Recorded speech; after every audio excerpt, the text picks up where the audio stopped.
سیاست dot P کے دیکھ رہے ہیں. سینئر صحافی تجزیہ کار صابر شاکر صاحب ہمارے ساتھ موجود ہیں. سر تھینک یو آپ کے وقت کے لیے.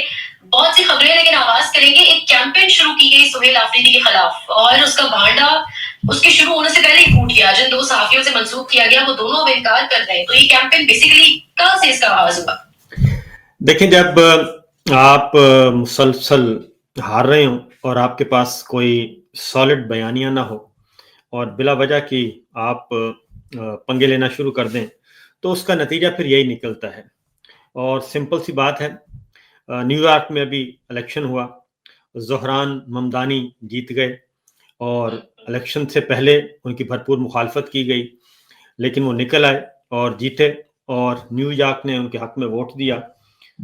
تو اس کے بعد ان کے نتائج سب سے پہلے ان کے مد مقابل نے تسلیم کیے, اور اس کے باوجود کہ پبلک پریشر بھی تھا, انہوں نے کہا کہ نہیں, آج کی رات زہران ممدانی کی ہے اور ہم سب مل کے نیو یارک کو لے کے آگے بڑھیں گے. اور اب پریزیڈنٹ ٹرمپ کی طرف سے بھی وہی میسج آ چکا ہے. تو یہ ہے ڈیموکریسی اور یہ ہے گریسفلی چیزوں کو دیکھنا. تو ہمارے ہاں ایسا نہیں ہے. بدقسمتی سے سہیل آفریدی خیبر پختونخوا ایک واحد صوبہ ہے جہاں پہ اس وقت D G I S P R کی اپوزیشن کی حکومت ہے, اور حالانکہ ہونا نہیں چاہیے. D G I S P R کو بالکل نیوٹرل رہنا چاہیے, غیر سیاسی رہنا چاہیے, لیکن وہ خود ہی اپوزیشن بن گئے ہیں. تو اب اسی تناظر میں پھر باتیں سامنے آتی ہیں. یہ بریفنگ بھی جو بلائی گئی تھی اس میں پہلے پشاور گئے, تو پشاور سے اپنی اسلام آباد سے میڈیا ٹیم ساتھ لے کے گئے. تو سب سے پہلے تو پشاور کے میڈیا نے اس بات پہ ناراضی کا اظہار کیا, اور اس کے بعد جب اسلام آباد میں بریفنگ رکھی گئی تو پھر دوبارہ بلایا گیا پشاور سے جرنلسٹوں کو, اور اس کا مقصد یہی تھا کہ جو ماضی میں تلخی ہے اس کو ذرا تھوڑا سا ختم کریں, اور پشاور کے میڈیا سے بھی, خیبر پختونخوا کے میڈیا سے بھی ذرا انٹریکشن بڑھایا جائے. لیکن اس میں پھر انہوں نے وہی حرکت فرمائی, اور جو حرکت فرمائی تو آف دا ریکارڈ پھر باتیں جو ہیں اسی طرح ہی ہوتی ہیں. وہ جب پھیلی بات تو یہ ممکن ہی نہیں تھا. ایک آپ وزیر اعلیٰ پہ کبھی آپ ان کے عام آدمی ہونے پہ اعتراض کرتے ہیں, کبھی آپ ان کے نوجوان ہونے پہ اعتراض کرتے ہیں, کبھی آپ ان کو پشاور جا کے چیلنج کرتے ہیں, اور پھر انتہائی جیسے رانا ثناءاللہ صاحب پہ مقدمہ درج کروایا تھا اے این ایف نے, اسی طریقے سے شہریار ان پہ سہیل آفریدی پہ پھر وہی ایک گھسا پھٹا بیانیہ. تو معاملہ ہے کہ یہ کان کو کہیں سے بھی پکڑیں گے تو یہ خود ہی اس کے نیچے آئیں گے. اس کی وجہ یہ ہے کہ اس وقت پاکستان کی سیاست کا, عدالت کا, صحافت کا, معیشت کا جو مرکز و محور ہے وہ یہ خود ہیں. اور فیصل آباد کا ایک گھنٹہ گھر ہے, وہ بڑا مشہور ہے, تو جس بازار سے بھی نکلیں تو سامنے آپ کے وہ گھنٹہ گھر ہی نظر آئے گا. یہی چیز کہی جاتی تھی 1962 کے دستور کے بارے میں جو صدر ایوب خان صاحب نے خود اپنے لیے لکھوایا تھا. تو اس میں بھی جو صدر ایوب تھے, جنرل ایوب خان, وہ اس 62 کے دستور کے گھنٹہ گھر تھے. وہ کہیں سے بھی نکلتے تو سامنے جنرل ایوب خان کھڑے ہوتے تھے. تو یہی سچویشن اس وقت ان کی ہے. یہ کہتے ہیں کہ ہم پالیٹکس میں نہیں ہیں, لیکن ایک بھی پریس کانفرنس آج تک ایسی نہیں ہوئی انہوں نے کی جو سیاست کے علاوہ ہو. آج تک میں نے ایک پریس کانفرنس پچھلے کوئی تقریباً 4 سالوں سے نہیں دیکھی جس میں انہوں نے آ کے پاکستان کے جو دفاعی معاملات ہیں خالصتاً اس کو ڈسکس کیا ہو. صابر صاحب, یہ تو معاملہ تناؤ کی طرف ہی جائے گا, کیونکہ جو معاون خصوصی ہے شفیع جان صاحب, انہوں نے بھی یہی کہا ہے کہ جو الفاظ ڈی جی صاحب کی پریس کانفرنس میں تھے وہی الفاظ اس ویڈیوز کے اندر ہیں جو سہیل آفریدی کے خلاف باقاعدہ پروپیگنڈا شروع کرا رہی ہے. تو یہ معاملہ تو تناؤ کی طرف ہی جائے گا. پھر دیکھیں, بات یہ ہے کہ میں تو یہ کہوں گا کہ آئی ایس پی آر کا جو آفس ہے وہ بڑا گریسفل ہوتا تھا اور لوگ اس کی رسپیکٹ کرتے تھے. وہ اس لیے ہوتا تھا کہ ادھر سے ایک بات آتی تھی تو وہ ڈیفنس ریلیٹڈ آتی تھی, اور اس میں پالیسی سٹیٹمنٹ آتا ہوتا تھا, اور اس کو سارے آنر کرتے تھے. لیکن اب یہ ہو گیا ہے کہ آئی ایس پی آر جو ہے, D G I S P R اور D G I S P R کا جو دفتر ہے وہ بالکل ایک وزیر اطلاعات و نشریات کا دفتر ہے, اور اس کے علاوہ وہاں پہ سارا ٹوٹلی وہاں پہ پالیٹکس کو کنٹرول کیا جاتا ہے. اور صحافیوں کو بلایا جاتا ہے, تجزیہ کاروں کو, میڈیا پرسنس کو, میڈیا مالکان کو, اور وہاں پہ ایک باقاعدہ طور پہ ایک سب سے زیادہ کام اس وقت وہاں پہ پولیٹیکل نیریٹو پہ ہو رہا ہے اور پالیٹکس پہ ہو رہا ہے. علیحدہ اسپیشل سیل بنا دیے گئے ہیں, وہاں پہ بے شمار نوجوان لڑکے لڑکیاں وہاں پہ ریکروٹ کیے گئے ہیں, اور ان کا کام ہی یہ ہے کہ وہ ٹاک شوز کو ریکارڈ کرنا ہے, ان کو مانیٹر کرنا ہے, ویلاگس کو مانیٹر کرنا ہے, ٹویٹر اکاؤنٹس کو مانیٹر کرنا ہے, اس کی ہر لمحہ بلمحہ ہر گھنٹے کے بعد شیٹ بن رہی ہے, کس نے کیا کہہ دیا. تو آئی ایس پی آر اس وقت ہمارا جو صحیح معنوں میں اگر یہ کہا جائے کہ وہ صرف جو ایکچوئل کام ہے اس کا ڈیفینس ریلیٹڈ, سیکورٹی ریلیٹڈ, وہ کام نہیں کر رہا. وہ اس کا آپ کہہ لیں 5% وہ کام ہو رہا ہوگا. 95% وہاں پہ پالیٹکس پہ کام ہوتا ہے.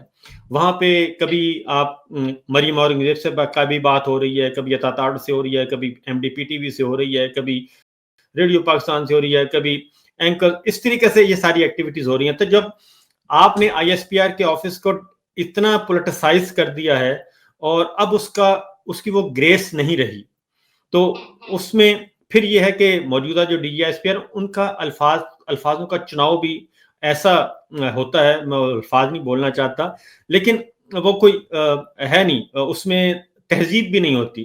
فار ایگزامپل ایک لفظ انہوں نے بولا کہ یہ جو معدنیات ہیں یہ جہیز میں آئیں, تو یہ ایک ایسا بےہودہ لفظ تھا کہ آپ اتنے آپ ہیں اسپوکس پرسن ہیں مسلح افواج کے اور تمام اداروں کے, تو آپ کو یہ گفتگو اس طرح نہیں کرنی چاہیے. پھر پشاور گئے, پشاور جا کے یہ کام کرے, پھر اسٹوڈنٹ سے ملتے ہیں, وہاں کوئی نہ کوئی ایسا کام کر دیتے ہیں, کہیں کچھ کہیں کچھ. اس کی وجہ یہ ہے کہ بنیادی طور پہ وہ ہمارے جنرل صاحب ہیں وہ ہیں انجینئرنگ کور کے ہیں, تو انجینئرنگ کورس سے ان کو لا کے D G I S P R میں ترجمانی دے دی گئی, اور وہ بھی پروفیشنلزم کے بجائے وہ آگے پولیٹیسائز کرنا ہے ساری چیزوں کو. تو اس لیے یہ سارے مسائل پیدا ہو رہے ہیں. تو تلخی کم کرنے کے لیے ضروری ہے. پھر ایک اور صاحب ہیں وہ بھی یہی کام کرتے رہتے ہیں, اور ہر وقت کوئی نہ کوئی واٹس ایپ ایک گروپ بنا ہوا ہے, دوسرا تیسرا چوتھا. تو پچھلے 3 سال سے یہی ہو رہا ہے, اور 3 سال کا آؤٹ کم جو ہے وہ ہمارے سامنے ہے. اس وقت میڈیا کی اکھاڑ پچھاڑ کر دی گئی ہے اور کچھ نہیں ہو رہا. تو اس لیے پھر اب پولیٹیکل پارٹیز بھی جو ہیں وہ اب جواب دیتی ہیں, اور جن کے پاس جینوئن مینڈیٹ ہے وہ کیوں نہ جواب دیں.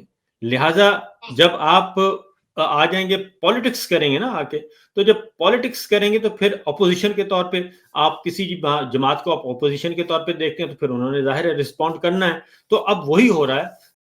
تو خیبر پختونخوا کی گورنمنٹ جو ہے وہ رسپونڈ کر رہی ہے اور ان کو بتا رہی ہے.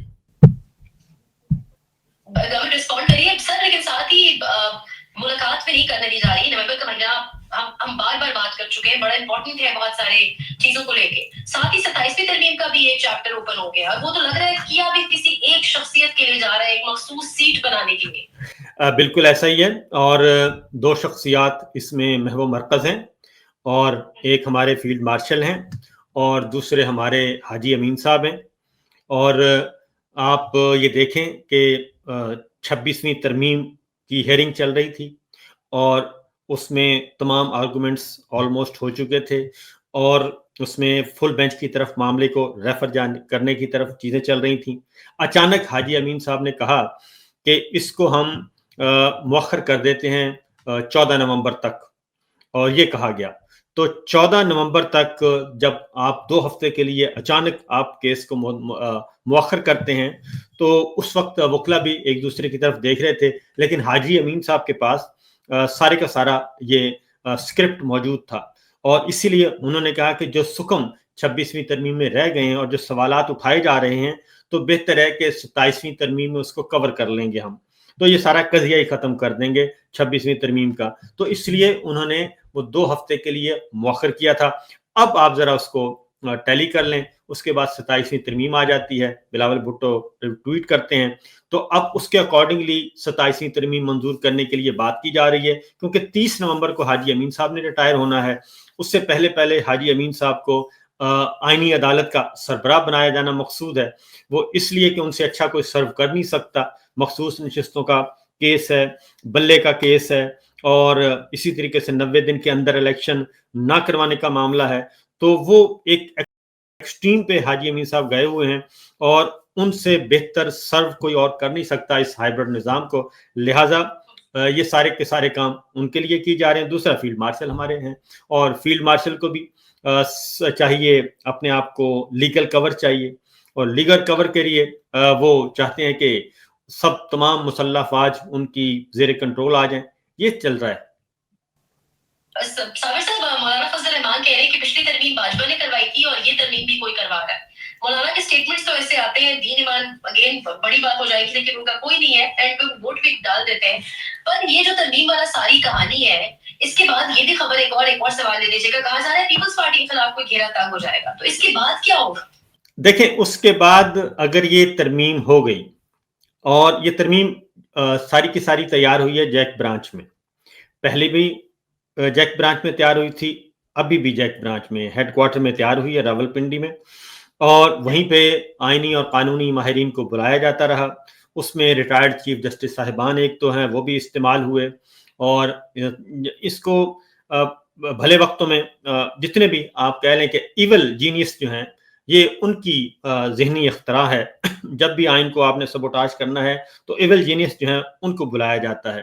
تو ان کو بلایا گیا, وہ تیار کر رہے تھے, اور یہ سب کو پتا تھا کہ یہ کام تیار ہو رہا ہے.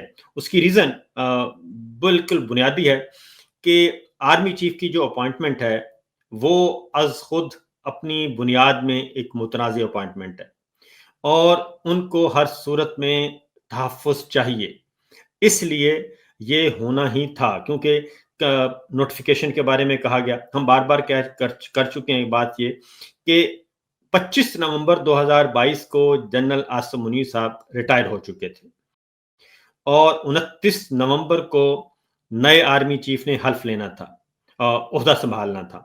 تو 29 نومبر کے ریکارڈ میں 2022 میں جنرل عاصم منیر صاحب فوج کا حصہ نہیں تھے, اس لیے ان کی سروس کو ریٹین کیا گیا. ریٹین کر کے بعد از ریٹائرمنٹ ان کو 4 سٹار بنایا گیا, پھر عہدہ دیا گیا. یہ سارے کا سارا اپنی بنیاد میں ایک پاکستان کی تاریخ میں پہلی دفعہ ہوا, تو وہ ایک چل رہا ہے. اس لیے وہ فیلڈ مارشل کی آغوش میں پناہ لینا چاہتے ہیں, اور اس کو آئین کے آرٹیکل 243 میں انڈکٹ کروانا چاہ رہے ہیں, کیونکہ عام قانون جو ہے وہ چیلنج ہو جاتا ہے اور وہ آسانی سے انڈو ہو سکتا ہے. ترمیم کے بارے میں ان کا خیال ہے کہ نہیں, لیکن جب ہے ہی الیکشن چور پارلیمان, تو اس کے بعد پیچھے رہ کیا جاتا ہے. اس کے بعد ہے پیپلز پارٹی کے خلاف گھیرا تنگ. تو صرف پیپلز پارٹی نہیں, اگر یہ ترمیم ایز اٹ از ہو گئی تو اس کے بعد پھر جو ہوں گے نا جی, ایبسولوٹ رولر ہوں گے پاکستان کے, حقیقی معنوں میں ہوں گے جنرل عاصم منیر صاحب. پھر وہ فیصلہ کریں گے انہوں نے کیا کرنا ہے اور کیا نہیں کرنا, کس کو رکھنا ہے, کس کو فارغ کرنا ہے. پیپلز پارٹی ہو, مسلم لیگ نواز ہو, مولانا صاحب ہو, ایم کیو ایم ہو, پھر کوئی نئی جماعت, نیا سیٹ اپ اگر ان کے ذہن میں ہے تو وہ لے آئیں گے. تو وہ فیصلہ پھر ان کے پاس چلا جائے گا.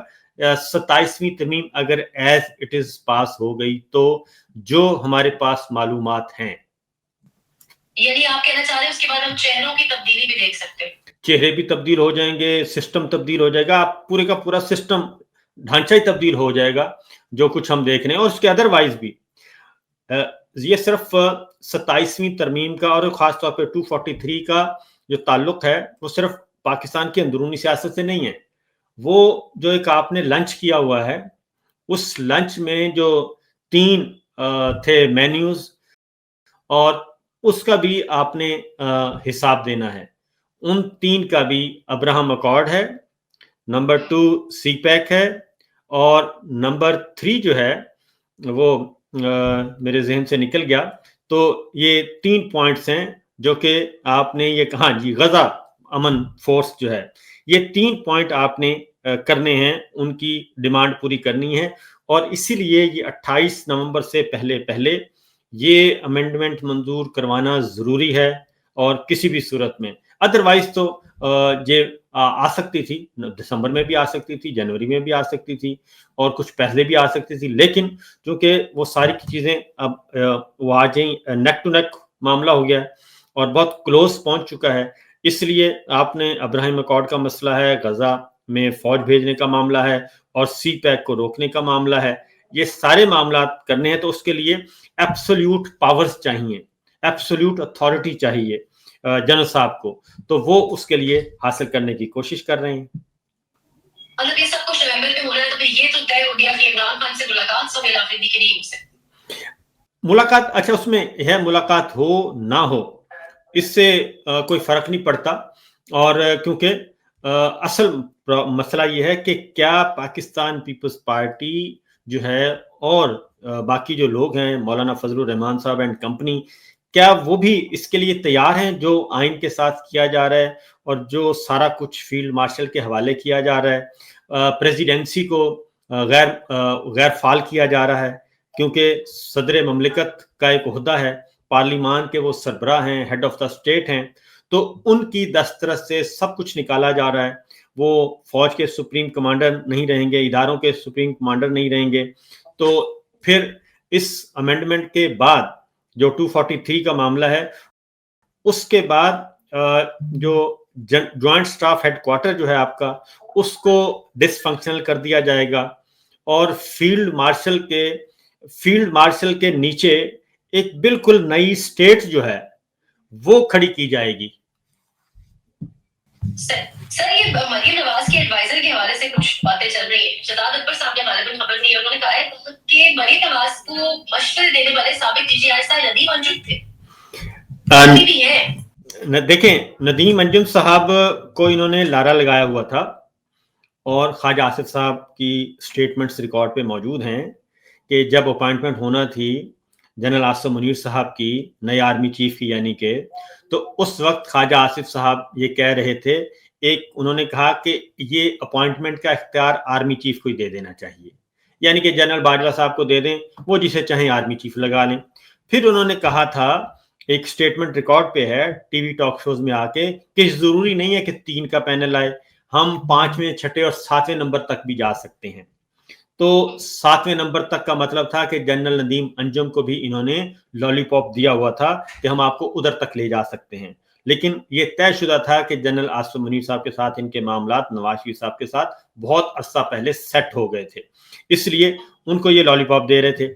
اس لیے جنرل ندیم انجم صاحب نے بھی وہ ہر کام وہ کیا جو کہ ان کو نہیں کرنا چاہیے تھا, اور ہر طرح سے طاقت کا بے دریغ استعمال کرنے میں, کیونکہ جنرل آصف منیر صاحب تو فیلڈ میں لٹھ لے کے نہیں نا نکلتے, وہ تو انہوں نے تو جنرل ندیم انجم کو ہی کہنا تھا, تو ان کا نیٹ ورک استعمال ہوا, ان کی اتھارٹی, تو اس لیے پھر یہ بھی ہوا کہ ان کو ایکسٹینشن بھی دی گئی تھی.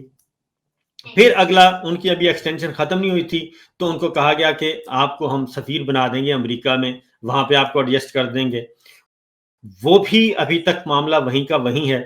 تو یہ اصل جو ہم کہتے ہیں نا کہ ایکسٹینشن بھی ایک لعنت ہے, اور یہ جو بعد از ریٹائرمنٹ جو نوکریاں دی جاتی ہیں بڑے بڑے عہدوں سے ریٹائر ہونے والے لوگوں کو, خواہ وہ جوڈیشری میں ہیں, خواہ وہ جرنیلوں میں ہیں, خواہ وہ سول بیوروکریسی میں ہیں, یہ سارے کا سارا سلسلہ اگر ختم کر دیں, اور جو پروفیشنلز ہیں, کیونکہ سفارتکاری پروفیشنلز کا کام ہے, فارن آفس کا کام ہے, وہ بیچارے جو آتے ہیں پورا کیریئر لے کے, ان کو آپ سائڈ پہ کر دیتے ہیں.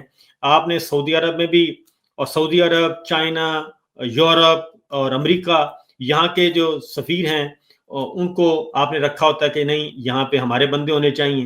تو یہ پسند ناپسند کی چیزیں ہیں, یہ اسی وقت ختم ہوگی جب آپ ایکسٹینشن کے قانون کو ہی جرم قرار دے دیں. یہ ہے صورتحال. سر جاتے جاتے ایک آخری خبر, جاوید چودھری کے حوالے سے خبر آپ کی نظروں سے گزری ہوگی, 19 سالہ سفر ان کا ختم ہوا, ریٹنگ کا معاملہ آڑے آ گیا ہے, تو ہم کیا دیکھیں کہ سب کے ساتھ الٹیمیٹلی یہ ہوگا, کیونکہ ریٹنگ تو پھر کسی کی نہیں ہے مین سٹریم پہ سوائے ایک دو ناموں کے. بس آپ یا ریٹ لگوا لیں یا ریٹنگ لے لیں, 2 ہی صورتیں ہیں. آپ تو اگر آپ اپنا ریٹ لگوائیں گے تو پھر ریٹنگ نہیں آئے گی. اگر آپ نے پبلک سے بالکل آپ پبلک سے ہٹ جائیں, بات سمپل سی یہ ہے کہ اس وقت پاکستان کی جو 80% لوگ ہیں وہ ایک سائڈ پہ ہیں, اور دوسرے سائڈ پہ ایک منورٹی ہے. اب یہ سارے کے سارے مل کے کہہ رہے ہیں کہ نہیں جناب اس منورٹی کو آپ نے میجورٹی میں تبدیل کرنا ہے, آپ لوگوں کے ذہن سازی کریں. اب لوگوں کی ذہن سازی کتنی ہو سکتی ہے؟ لوگ اب باشعور ہو گئے ہیں, یہ پرانا زمانہ نہیں ہے, ہر کسی کے پاس اسمارٹ فون ہے, اور لوگوں کے کیمرہ جب سے آیا ہے, کیمرے نے آ کے پاکستان کے میڈیا کو بالکل ایکسپوز کر دیا ہے. اب یہ نہیں ہو سکتا کہ آج میں ایک بات کروں اور 10 دن کے بعد میں دوسری بات کر رہا ہوں تو لوگ فوراً میری 10 دن پہلے والی بات سامنے لے آئیں گے کہ جناب آپ یہ کر رہے تھے اور آج یہ کر رہے ہیں. تو اس لیے یہ بڑی بڑی میٹنگز ہو رہی ہیں, مسئلہ صرف ایک ہی ہے. میں پہلے دن سے کہہ رہا ہوں, یہ 3 سال گزار لیے انہوں نے, 3 سال کا ان کا بیلنس شیٹ کیا ہے؟ 0 + 0 + 0 = 0. نہ انہوں نے عدالتی نظام تباہ کر دیا, وکالت کو فارغ کر دیا, صحافت کو فارغ کر دیا, پارلیمان کو فارغ کر دیا, معیشت کا ستیہ ناش کر دیا, سب کچھ کر کے دیکھ لیا, لیکن ان کے پاس کوئی کارکردگی نہیں ہے. ان کے پاس SIFC بنائی, اس کا حشر آپ نے دیکھ لیا. اب تربیلا ڈیم سے $636 ارب کا سونا وہاں چھپا ہوا ہے. تو میرا خیال ہے کہ ہمیں اپنے اپنے گھر میں جو پاؤنڈ ہیں ان کو بھی دیکھ لینا چاہیے, ہو سکتا ہے وہاں کی مٹی میں بھی کوئی نہ کوئی سونا نکل آئے. تو یہ ساری جو چیزیں ہیں, بنیادی بات یہ ہے کہ جب آپ غلط بات کریں گے, غلط بیانیے کے ساتھ آئیں گے, واٹس ایپ پہ آپ پروگرام کریں گے, کوئی بھی, میں جاوید چودھری صاحب نہیں, قابل احترام ہے ہمارے, ان سے ہٹ کے میں بات کر رہا ہوں کہ اب جو ویورشپ ہے وہ ٹیلی ویژن پہ رہی نہیں, ٹی وی چینلز پہ کوئی ویورشپ نہیں ہے, اور اس سے زیادہ 1000 درجے جو ہے وہ لوگ ڈیجیٹل پہ شفٹ ہو چکے ہیں, اور لوگ صرف وہ سنتے ہیں جو حقیقت پر مبنی پروگرام ہے وہ سنتے ہیں, اور کوئی نہیں ہے اس طرح سے نہیں آتے. ہاں کچھ ہیں ہمارے ایک دو, وہ ان کو بوسٹ کروایا جاتا ہے, وہ پیسے بھی لگاتے ہیں اپنے ولاگس پہ, اور یہ بھی کیا جاتا ہے. تو بہتر یہی ہے کہ ہم واپس آ جائیں عوام, اور عوام سے ہے سارا کچھ ہی, ریاست بھی عوام سے ہے, میڈیا بھی عوام سے ہے, جوڈیشری بھی عوام سے ہے. جب آپ عوام سے اپنے آپ کو کٹ آف کر لیں گے تو اس کا نتیجہ یہی نکلے گا, عدالت میں بھی, صحافت میں بھی, وکالت میں بھی, معیشت میں بھی, معاشرت میں بھی, ہر جگہ یہی نتیجہ نکلے گا. سر بہت شکریہ, تھینک یو سو مچ آپ کے ٹائم کے لیے. بہت شکریہ جی, اللہ حافظ.